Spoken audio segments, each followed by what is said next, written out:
బీహార్ ముఖ్యమంత్రి నితీష్ కుమార్ కుమారుడు Nishant Kumar political entry ఇచ్చారు. తాజాగా జేడీయూలోకి ఆయన ఎంట్రీ ఇచ్చారు.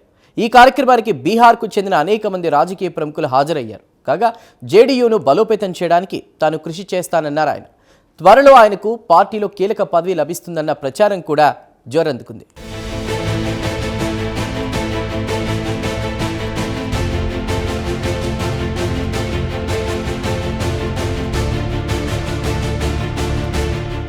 ఊహించిందే జరిగింది.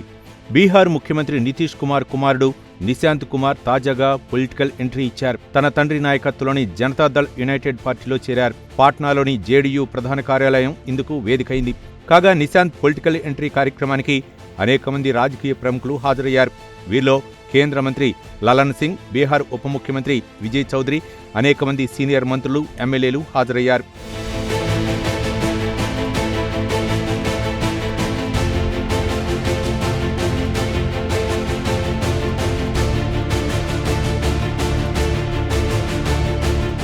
కాగా ఇప్పటి వరకు నిశాంత్ కుమార్ రాజకీయాలకు దూరంగా ఉన్నారు. తన మానాన తాను బతుకుతున్నారు. అయితే నిశాంత్ కుమార్ పొలిటికల్ ఎంట్రీ ఖాయమన్న వార్తలు ఇటీవల పాట్నా రాజకీయ వర్గాల్లో సందడి చేశాయి.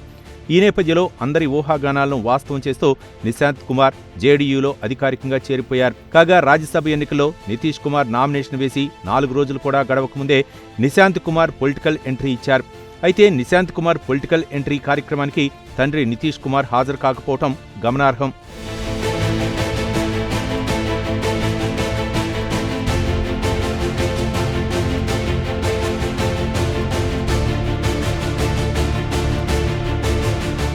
కాగా జేడీయూలో చేరిన తర్వాత మీడియాను ఉద్దేశించి నిశాంత్ కుమార్ మాట్లాడారు. బీహార్లో ఇప్పటికే జేడీయూ ఒక బలీయ శక్తిగా ఎదిగిందన్నారు. ఈ విషయం అందరికీ తెలిసిందేనన్నారు.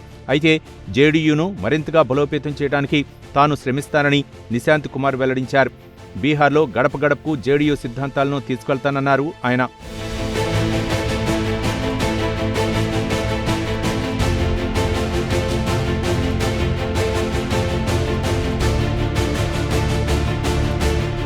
అంతేకాదు బీహార్ మరింతగా అభివృద్ధి చెందాలన్నదే తన ఆశయమన్నారు నిశాంత్ కుమార్. దాదాపు 20 సంవత్సరాల కిందట బీహార్లో అభివృద్ధి ఏమాత్రం లేదన్న సంగతి అందరికీ తెలిసిందేనన్నారు. కాగా నితీష్ కుమార్ ముఖ్యమంత్రిగా బాధ్యతలు చేపట్టిన తర్వాత ప్రగతి పదంలో బీహార్ దూసుకుపోయిందన్నారు. ఇప్పటి వరకు బీహార్లోని అనేక మారుమూల గ్రామాలకు విద్యుత్ సౌకర్యం కూడా లేదని నిశాంత్ కుమార్ గుర్తు చేశారు. అయితే నితీష్ కుమార్ చొరవతో అనేక మారుమూల పల్లెలకు విద్యుత్ సౌకర్యం లభించిందన్నారు. బీహార్ గ్రామాల్లో విద్యుత్ వెలుగులు విరజిమ్మాయన్నారు.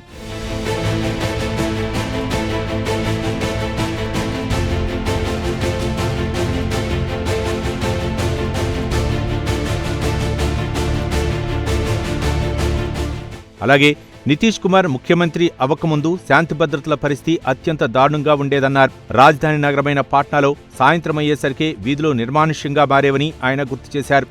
ఎప్పుడు ఏం జరుగుతుందో అనే భయంతో చీకటి పడే వేళకు ప్రజలు ఇండ్లకు వెళ్లిపోయేవారన్నారు. కాగా ఇటువంటి దారుణమైన పరిస్థితుల్లో ముఖ్యమంత్రిగా నితీష్ కుమార్ మార్చారని నిశాంత్ కొనియాడారు. శాంతి భద్రతల అంశాన్ని నితీష్ కుమార్ ప్రభుత్వం సమర్థవంతంగా హ్యాండిల్ చేసిందని నిశాంత్ ప్రశంసలు కురిపించారు.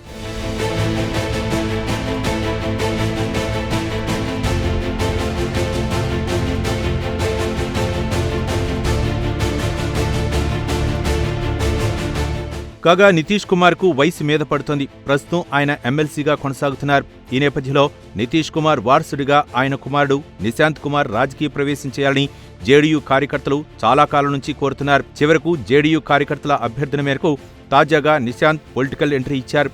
కాగా త్వరలో ఆయనకు పార్టీలో కీలక పదవి లభించే అవకాశాలు కనిపిస్తున్నాయి.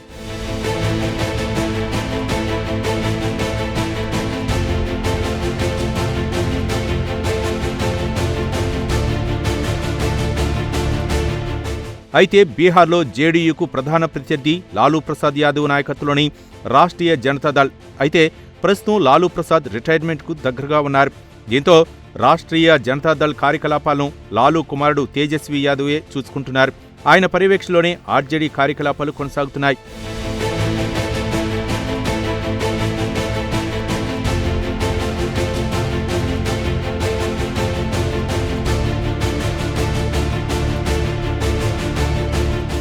ఇదిలా ఉంటే ఇప్పటి వరకు లాలూ ప్రసాద్ వర్సెస్ నితీష్ కుమార్ అన్నట్లు బీహార్ రాజకీయాలు నడిచాయి. అయితే త్వరలో బీహార్ రాజకీయ ముఖ చిత్రం మారబోతోంది. అగ్రనేతల రాజకీయ వారసుల మధ్య పొలిటికల్ వార్ నడవబోతోంది. అంటే తేజస్వి యాదవ్ వర్సెస్ నిశాంత్ కుమార్ అన్నమాట.